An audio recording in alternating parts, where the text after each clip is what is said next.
Good morning, guys. Yet another day in Prague, and we're up nice and early. Today, I'm going to show you the best coffee of Prague. Of course, we're going to walk through Charles Bridge early in the morning so that there are lesser people. We're going to see views on both sides, going to see the old town and the lesser town. It's going to be a lot of fun because this is our last day in Prague. So, come, let's get going. We were discussing how things change as you grow older. We were never the kinds to get up early in the morning in Europe. It was always more the nights that were banging for us. Mad nights. Where are we going? We are going to a very, very famous but a very quaint coffee shop. So by our third morning, Old Town feels familiar. Every corner a masterpiece. Every alley feels like history, where even gingerbreads date back to centuries. This is Prague's most oldest bakery and a gingerbread house. They have some very, very yummy gingerbread cookies. They have a lot of breads. They in fact open also a little late. We are early and there are long queues once it opens up. So it's a must visit in Prague if you're here. So as the city of Prague wakes up on a cold December morning, just walking here feels like being in a museum. Who is he? Franz Kafka name Yeah. I know. He was a famous Czech guy. Franz Kafka is one of a very famous writer and poet from Czech and Czechoslovakia, and then it broke into Czech and Slovakia. Yeah, yes. So he's written a lot of works around that era. And now this is a deep meaning. If you can understand the meaning, tell me what it means. If you are an art lover, what does this say?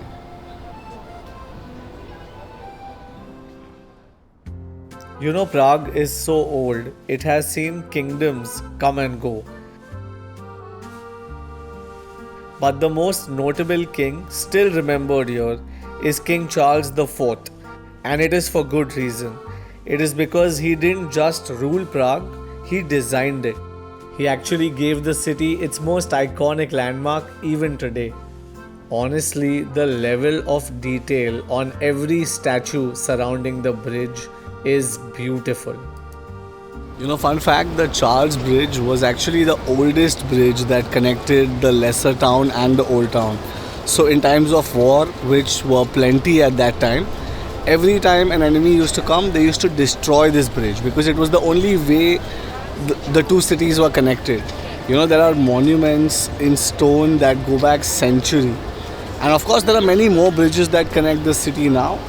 But the Charles Bridge is genuinely iconic. The next 2 hours we have sun. We have not got any sun since the past 3 days. Today is our last day here. And we have 2 hours of sun, hopefully. So the sun never came out, but a band truly young at heart didn't seem to care. They kept us all entertained despite the freezing air. The bridge feels like the center of Prague. In fact, calling it just a bridge doesn't feel right because there's so much tradition, heritage, and the shining night. I'm saying, what if it starts snowing right now? Then it's going to be magical, but we are screwed. So, of course, it's because everyone keeps petting the dog. That's why the dog is the only thing that is still in gold and is not rusted because they keep scrubbing him by petting him. So on the other end of Charles Bridge is the lesser town or Mala Strana. And if you thought Old Town was beautiful, Mala Strana is a dream. I can smell mulled wine till here. It must be somewhere there, but I can smell it till here.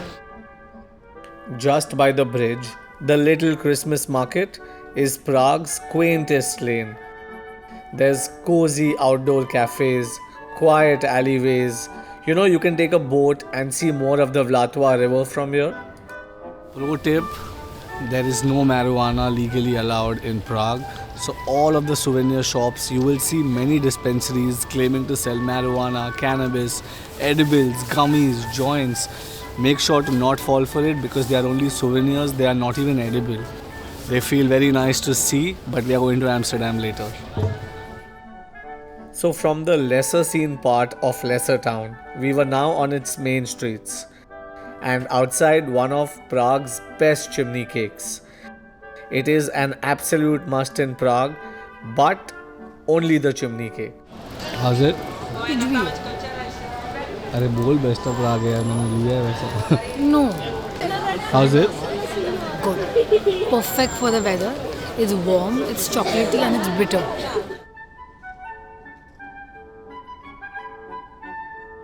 So after walking for 3 days, finally we are taking the tram. And you know, it is very easy to access the public transport in Prague. You download the app called PID. We booked a ticket that is valid for 3 days, so you just have to activate it once. But make sure you activate it before you get on the tram. Yeah. And once activated, now for the next 3 days, you can get on any tram, any metro, any bus, any funicular, or any ferry in Prague. And it is very easy to understand the routes because you just have to put in on Google Map where you want to go, and the map will tell you exactly which tram station to go to, which tram number to take, and where to get down. Okay, our tram is here now. Tram number 22 is coming. Come. You know how they say that sometimes even the wrong train takes you to the right direction, the right destination? Okay, so yeah, this wasn't one of those times. We took the wrong train. बहुत दूर आ रहा है tram से. 40 minutes की walk होगी. नहीं, ये wrong tram है. हमें ट्रैम तो लेनी पड़ेगी दोबारा.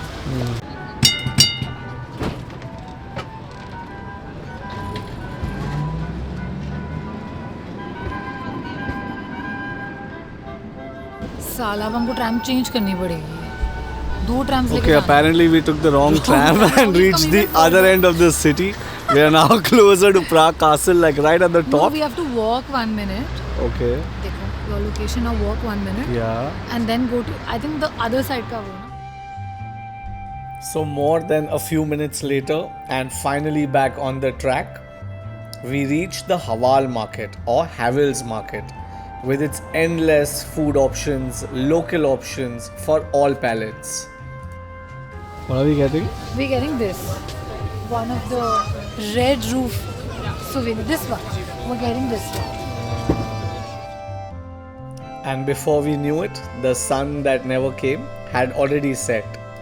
It is our final evening here in Prague, and after spending 3 days in the old town, today we are going to take a tram and head out 20 minutes to Vinohrady.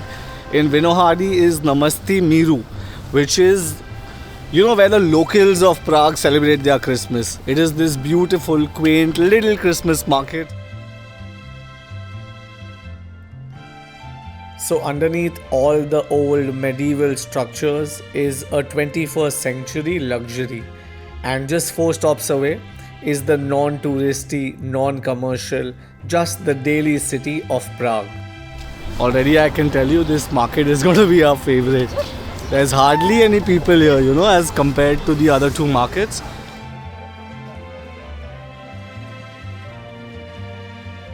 Located on a square in front of the stunning Saint Ludmilla Church, this smaller, more charming market is for locals. The atmosphere is authentic. You'll actually see some quality Czech handicrafts and traditional food all around. Of course, the backdrop is magical. There's beautifully decorated stalls and some Slovak grilled cheese and bratwursts. The whole place feels so cozy, so intimate. Yeah. Or let's get some food more. Okay. Malvan is also that side, no? Yeah. Now let's see what we want.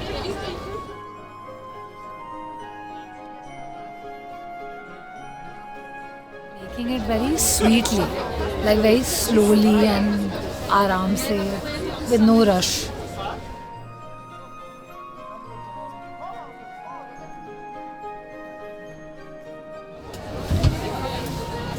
I was asking her, like, she's like, have you even tried this ever?